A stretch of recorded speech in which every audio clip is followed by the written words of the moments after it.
कैलाश मानसरोवर यात्रा करने भगवान शिव से मिलने आया हुआ है। मतलब सरकार की कोई भी जिम्मेवारी नहीं होगी कि जो पहली बार जाएंगे उनको प्रेफरेंस दिया कि जो भगवान शिव के लिए समर्पित है। कैलाश मानसरोवर यात्रा अपने लंबे लगभग 4-5 वर्ष के अंतराल के बाद 2025 की ये यात्रा संपन्न हो गई। कोविड के वक्त और ख़ासकर सीमा पर जो तनाव हुआ था विशेष रूप से गलवान घाटी में 2020 में, उसके बाद से ये यात्रा लंबित थी और ये यात्रा इस साल संपन्न हुई है गृह मंत्रालय के हस्तक्षेप के बाद। और ये जो यात्रा है लिपुलेख के पास उत्तराखंड और नाथुला के पास सिक्किम, अभी 2 रास्तों से ये यात्रा इस साल संपन्न हुई है और कुल 750 यात्री इस यात्रा में चिन्हित किए गए थे। क्या लद्दाख के डेमचोक का जो रास्ता है उस रूट को खोलने के लिए सरकार किस तरह से चीन से समन्वय बना रही है, किस तरीके से विचार कर रही है, जो पारंपरिक रूप से छोटा रास्ता भी है। भविष्य में ये यात्रा साल भर यानी कि अप्रैल महीने से शुरू होकर अक्टूबर तक उपलब्ध कराने पर सरकार क्या विचार कर रही है, कैलाश मानसरोवर यात्रा को लेकर तमाम सवाल और उनके जवाब तलाशने के लिए हमारे साथ हैं राकेश नरवर जी, जो कैलाश मानसरोवर मुक्ति आंदोलन, कैलाश मानसरोवर लिबरेशन मूवमेंट से जुड़े हुए हैं और लंबे वर्षों से ये लिबरेशन मूवमेंट से जुड़े हुए हैं। तो बहुत बहुत स्वागत है राकेश जी आपका जनतंत्र टीवी पर। राकेश जी, क्या आप मानते हैं कि 2025 में यात्रा के लिए चिन्हित 750 तीर्थ यात्रियों की सूची पारदर्शी तरीके से जारी की गई?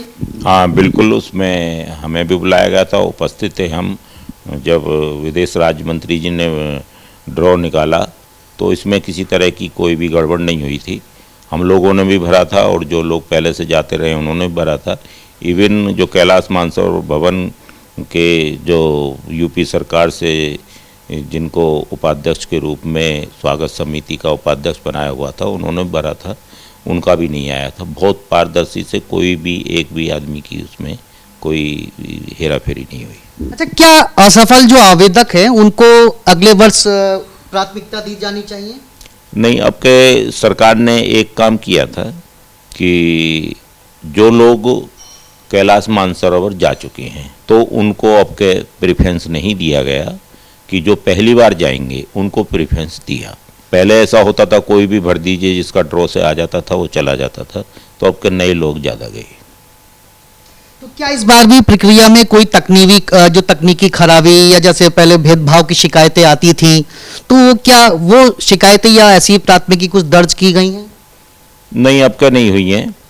वो करते क्या हैं कि कुछ लोग मेडिकल में अनफिट कर देते हैं, तो उसमें लोगों को, अपने लोगों को पहले रास्ता दिखा देते कि भाई आप जाइए। पिछली यात्राओं में जैसे खासकर जो है हृदय घात हम कह सकते हैं या गिरने की जो खबरें आती थी, जो यात्री होते थे वो गिर जाते थे, तो इस बार के जो नए सुरक्षा प्रोटोकॉल जो आपने देखे, जो चाहे वो जीपीएस ट्रैकिंग हो या हेलीकॉप्टर सपोर्ट की व्यवस्था हो, तो वो क्या कितनी बेहतर थी? क्योंकि आपका जो ट्रस्ट है वो इस तरीके के तमाम जो है मामले उठाता रहा है पूर्व में भी। हाँ बिल्कुल, कैलाश मानसरोवर मुक्ति आंदोलन 2017 में बना हुआ था और सभी कैलाशी भाई जो कैलाश मानसरोवर की यात्रा कर चुके हैं उनसे राय ली गई और हमने 6 महीने इसको बनाने में लगाए। और पहला ये ट्रस्ट है कि जो भगवान शिव के लिए समर्पित है। जो लोग देश दुनिया से, हिंदुस्तान से चाहे कैलाश मानसरोवर यात्रा करना चाहते हैं, भगवान शिव से साक्षात रूप से मिलना चाहते हैं, ये हमारे शास्त्रों में है कि साक्षात रूप से भगवान शिव से परिवार कैलाश पर्वत पर ही निवास करते हैं। तो जो भी प्रक्रिया अपनाई गई हैं वो अब के बेहतर हुई हैं, क्योंकि रास्ता करीब करीब बन चुका है। थोड़ा मोड़ा पहले रास्ते नहीं थे। जब कैलाश मानसरोवर मुक्ति आंदोलन ने इस पर आवाज़ उठाया और चाइना एम्बेसी पर भी हमने प्रदर्शन किया, तो कुछ सरकार से भी हमने समन्वय बनाया, भारत सरकार से भी, तो बहुत चीज़ें अब बेहतर हो चुकी हैं। और हेलीकॉप्टर अगर कोई किसी को कॉजल्टी हो जाती है, गिर जाता है या हृदयाघात जैसे आपने बताया, क्योंकि जांच के बाद ही आदमी जा पाता है वहाँ पर, कि उसको ब्लड प्रेशर की परेशानी तो नहीं है, LFT यानी कि लीवर में कोई प्रॉब्लम तो नहीं है, पेट में कोई प्रॉब्लम तो नहीं है, छाती में सांस की कोई बीमारी, क्योंकि हाइट्स का एरिया है तो सांस की बीमारी नहीं होनी चाहिए, ये सब चीज़ें होती हैं। अगर यात्रा में यात्री, अगर हम प्रति यात्री की लागत की बात करें, खर्चे की, तो लगभग 2 से 2.5 लाख रुपए का खर्च आता है, जिसमें आवास, भोजन, परिवहन सब शामिल होते हैं। लेकिन प्राकृतिक आपदा या अन्य जोखिमों की अगर जिम्मेदारी की हम बात करें तो वो यात्री की ही होती है। क्या इस ओर सरकार को ध्यान नहीं देना चाहिए?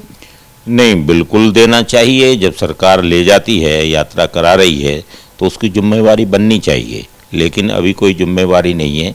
अगर तिब्बत में यानी कि जो चाइना का ऑक्युपाइड क्षेत्र है, स्वायत्त क्षेत्र कहला जाता है ये, तो वहाँ पर अगर किसी की डेथ हो जाती है किसी भी कारण से, तो वहाँ से ये लिखकर बॉन्ड भरा जाता है यात्रा में कि वहाँ पर किसी भी मतलब सरकार की कोई भी जिम्मेवारी नहीं होगी, उसको वहीं ही मतलब क्रियाक्रम कर दिया जाता है, जिसकी जैसी संस्कृति है। अगर कुछ लोग वैसे भी दूसरे धर्म के भी जाते हैं तो। अच्छा, विभिन्न राज्यों की सरकारें, जैसे हम बात करें उत्तर प्रदेश की सरकार 1 लाख तक की प्रदान की जाने वाली सब्सिडी प्रक्रिया अपनाता है, लेकिन और भी तमाम राज्यों में ये सब्सिडी प्रक्रिया है, वो किस तरीके की प्रक्रिया है? वो प्रक्रिया माननीय सरकार पर कोई दबाव बनाया जाए, किसी को मुख्यमंत्री वगैरह जो सरकार के जो मुखिया होते हैं उन्हें इतनी जानकारी नहीं होती है। जब से हमारा आंदोलन बना है तो आंदोलन का प्रतिनिधिमंडल जाता है और उनको बताता है कि भाई इस तरीके से खर्चा आ रहा है, तो सरकारें वहाँ की जो बात को मान लेती हैं और हम इस प्रयास में हैं कि ज़्यादा से ज़्यादा। केंद्र सरकार को भी सभी राज्यों के लिए एक समान योजना जो शुरू करनी चाहिए सब्सिडी की। हाँ, ये अगर केंद्र सरकार के द्वारा हो जाए तो बहुत अच्छा है, या केंद्र सरकार राज्य सरकारों को लिखे कि भी अपने यहाँ से जाने वाले राज्य से कैलाश मानसरोवर यात्रा करने वाले यात्रियों के लिए, चाहे सरकार के द्वारा यात्रा हो रही हो या ट्रैवल एजेंट जो नेपाल के द्वारा ही कर सकते हैं उनके द्वारा हो, और कम से कम ये है कि लोग कम से कम उनका पैसा खर्च हो। हर एक आदमी कैलाश मानसरोवर जाना चाहता है।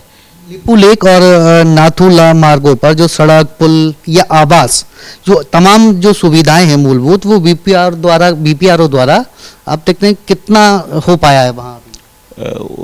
जो नाथुला दर्रा है उससे तो साफ है, कोई ज़्यादा प्रॉब्लम नहीं है, लेकिन उसमें समय ज़्यादा लगता है, दूरी बहुत ज़्यादा होती है, क्योंकि बॉर्डर पास करने के बाद में करीब करीब 800 किलोमीटर हमें वापस कैलाश मानसरोवर आना पड़ता है बस के द्वारा, और यहाँ से तो खैर पास में ही है, तो करीब करीब यहाँ का रास्ता बन चुका है, और मुझे उम्मीद है कि आपका जो यात्रा शुरू होगी 26 की, वो कंप्लीट हो जाएगा। अच्छा, जैसे कि वीज़ा होता है भारत में, वीज़ा बाकायदा वीज़ा होता है, तो एक बात, दूसरे देश में जाने के लिए वीज़ा, देश में जाने के लिए, तो क्या चीन में कोई रजिस्टर्ड वीज़ा नहीं दिया जाता चीन की तरफ से? नहीं, कोई वीज़ा नहीं दिया जाता, नत्थी वीज़ा लगाया जाता है, उसमें एक पेज लगा दिया जाता है, और जब हम बॉर्डर पे जाते हैं वहाँ उनके जो अधिकारी हैं बॉर्डर पर जो रहते हैं, कस्टम वाले हों जो भी है, आपका कुछ बोलते, तो वो उसको फाड़ के फेंक देते हैं। कोई ये नहीं शो करना चाहती चीन सरकार कि कोई हिंदुस्तान से कैलाश मानसरोवर यात्रा करने, भगवान शिव से मिलने आया हुआ है। तो शायद अगर कल को अगर हम एक आंकड़े की बात करें कि आज़ाद हिंदुस्तान में कि इतने हजार लोग जो है कैलाश मानसरोवर की यात्रा कर चुके हैं, तो इसका कोई आधिकारिक प्रमाण की अगर हम बात करें तो चाइना से हम नहीं ले सकते? नहीं ले सकते, वो तो ये शो दिखाता है, करना चाहता है कि हिंदुस्तान से कोई भी व्यक्ति कैलाश मानसरोवर भगवान शिव से मिलने नहीं आया है। जब से यात्रा हुई है अब तक 25 तक उसने कभी ये शो नहीं किया है कि कोई भी व्यक्ति भारत से कैलाश मानसरोवर आया है। तो ये यूँ कहें कि चीन डरता है? हाँ, चीन डरता है कि कहीं भारत सरकार कैलाश मानसरोवर का दावा पेश ना कर दे, और ये होना भी चाहिए, क्योंकि तिब्बत पर जब से आक्रमण किया है, जब से सीमा बनी है, पहले सीमा नहीं होती थी, हमारे साधु संत जो भी यात्रा करना चाहते थे लेकिन दुर्गम होती थी, तो वो आसानी से आ जा सकते थे। अच्छा, जो जैसे कि हम मुस्लिमों की बात करें तो वो हज करने जाते हैं, उनको हाजी कहते हैं। तो अगर जो कोई कैलाश की यात्रा कर लेता है तो उसे कैलाशी कहते हैं। बिल्कुल। तो किस तरह से कितने कैलाश हैं, क्या व्यवस्था है हिंदू धर्म में, और कितनी मान्यता हम कह सकते हैं कि कैलाश मानसरोवर यात्रा को लेकर हिंदू धर्म में है?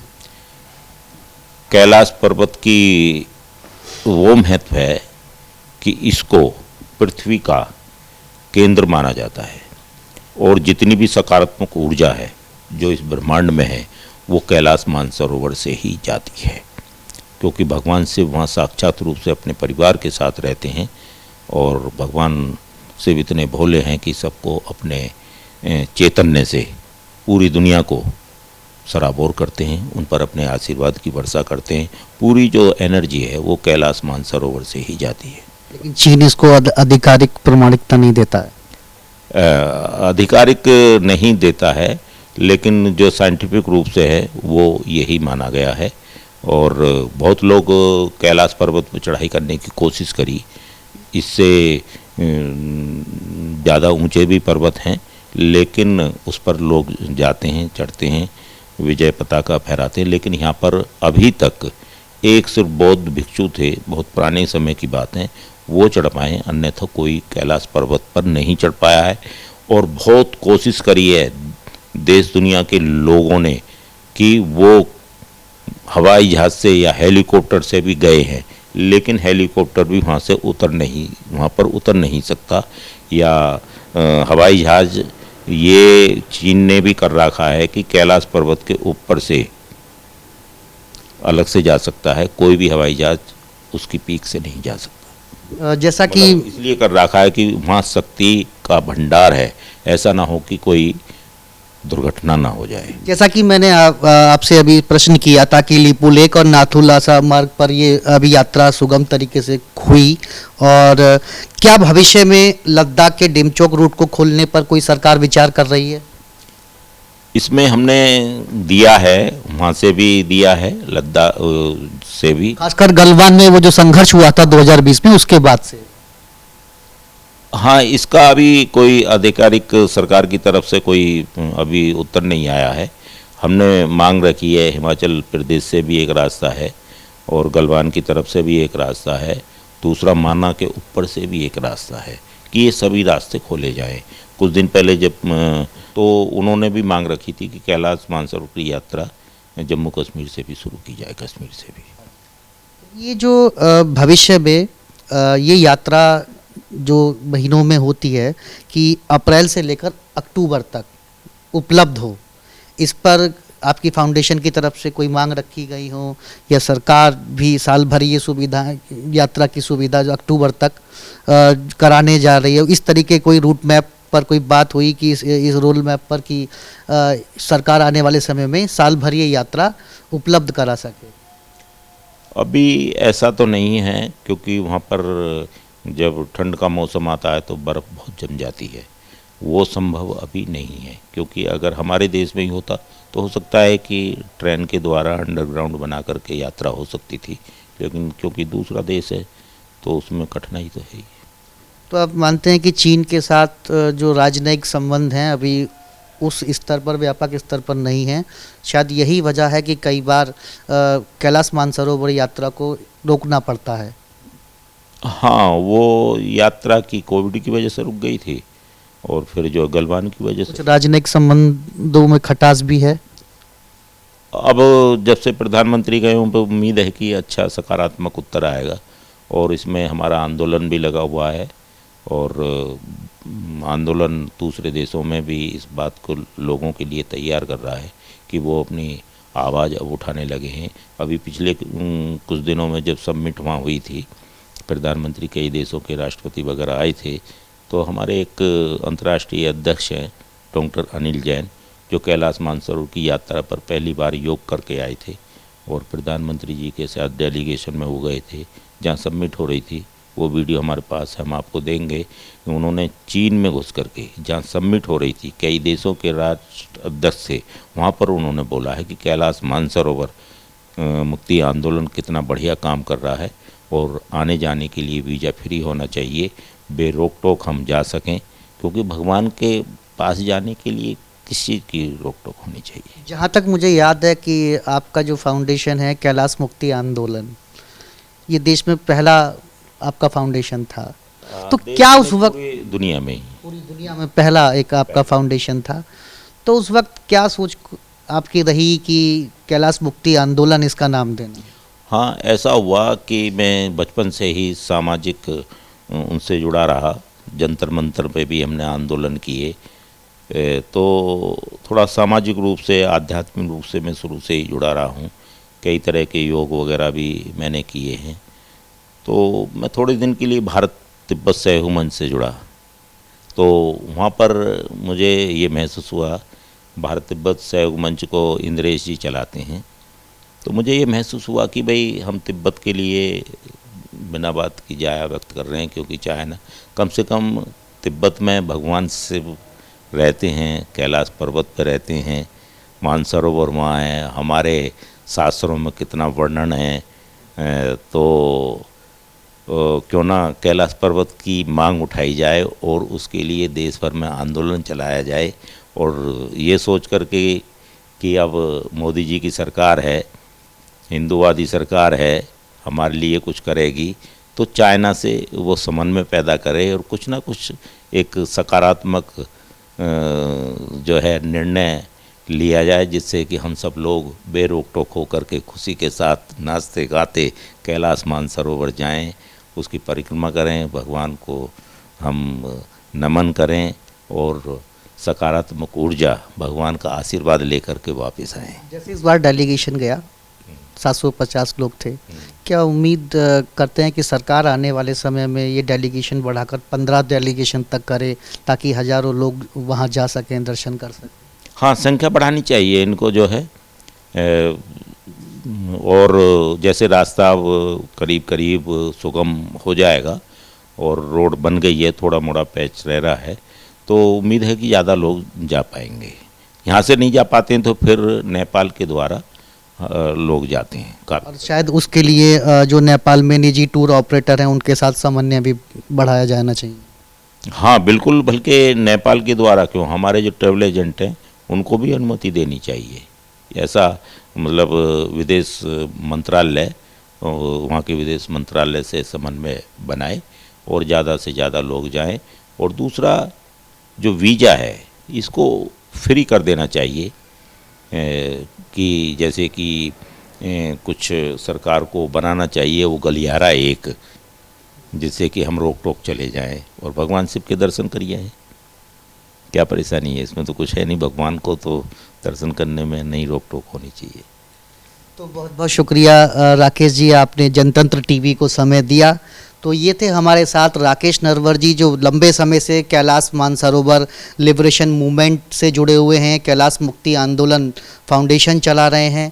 तमाम इनकी सरकारों से मांग रही थी और अब जो मुख्य मांगे हैं तो वो भी राकेश नरवर जी ने जनतंत्र टीवी के साथ साझा की। और उनका मानना है कि भविष्य में भारतीय जनता पार्टी की सरकार, उम्मीद करते हैं कि आने वाले समय में ये जो डेलीगेशन है, जो इस बार जो गृह मंत्रालय के द्वारा 750 लगभग 2-3 हज़ार तीर्थ यात्री इस यात्रा का जो है वहाँ लाभ ले सकें और वहाँ कैलाश पर भगवान शिव की, जो भगवान शिव में आस्था रखते हैं, उनके दर्शन कर सकें। फिलहाल जनतंत्र टीवी में राकेश जी, आपका समय देने की बधाई आपको कि आप आए और ये मांग ऐसे ही जोर शोर से उठे।